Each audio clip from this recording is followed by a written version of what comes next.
Welcome back to another episode of Life Advice You Don't Hear in Church. My name's Tiffany and hit subscribe to see more videos like this. And today's video is sponsored by Faithful Counseling. I'll tell you more about them later in the video. So today I want to talk about anger, and I want to share 3 things I've learned about anger that have been a huge difference in my life. So when I was growing up, I thought that anger was kind of this unholy emotion, like one of those things you're not really supposed to feel, and the more like Jesus you become, the less angry you'll feel. And I felt like it was something you kind of had to hide or stuff down or pretend it wasn't there, somehow just get rid of it at all costs because I shouldn't be feeling it. And that created a lot of tension for me. I really internalized a lot of my anger and started struggling with depression and an eating disorder and a lot of different mental health struggles because I was turning all this anger inside and feeling this shame for it, like it needed to be hidden, like it was wrong.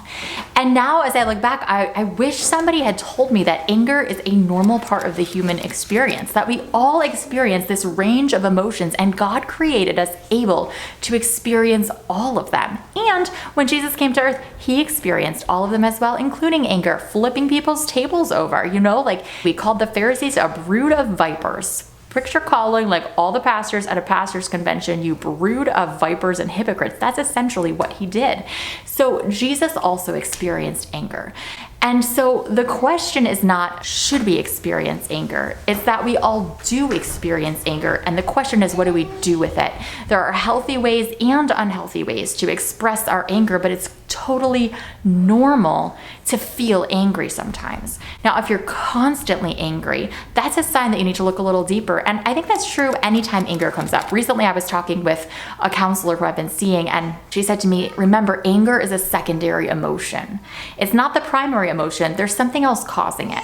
And that's a really powerful thing for me to remember, that my anger is being caused by something. Anger is not something to hide from or be ashamed of. It's a signal that something is off. And it could be that I'm seeing an injustice in the world, or it could be that I'm not getting my way, or it could be that my boundaries are being crossed and I feel angry about that, or I'm being triggered by something that happened that makes me remember not being treated so well. There's all these reasons why we can feel anger, and anger is a very important thing to pay attention to. When we start feeling it, it's a clue as to, okay, there's something more going on here. I need to dig into this and figure out what that is so that I can figure out how to process this.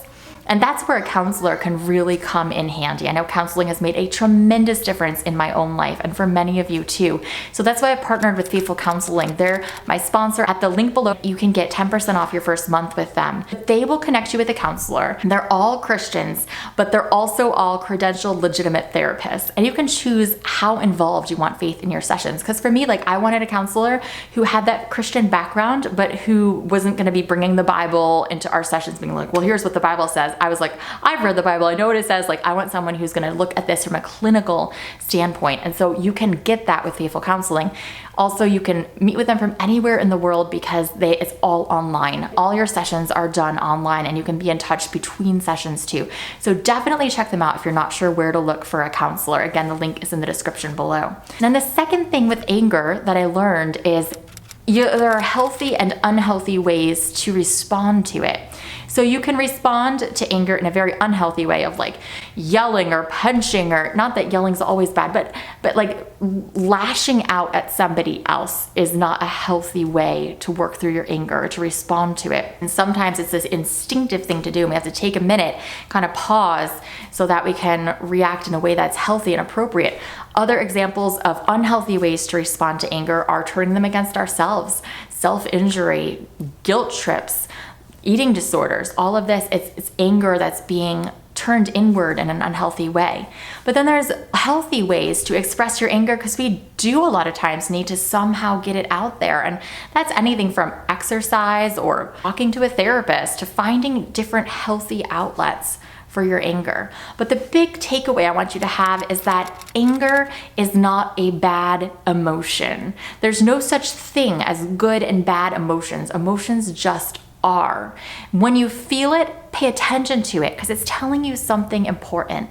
And then just make sure you're learning how to express it in a healthy way and not an unhealthy way.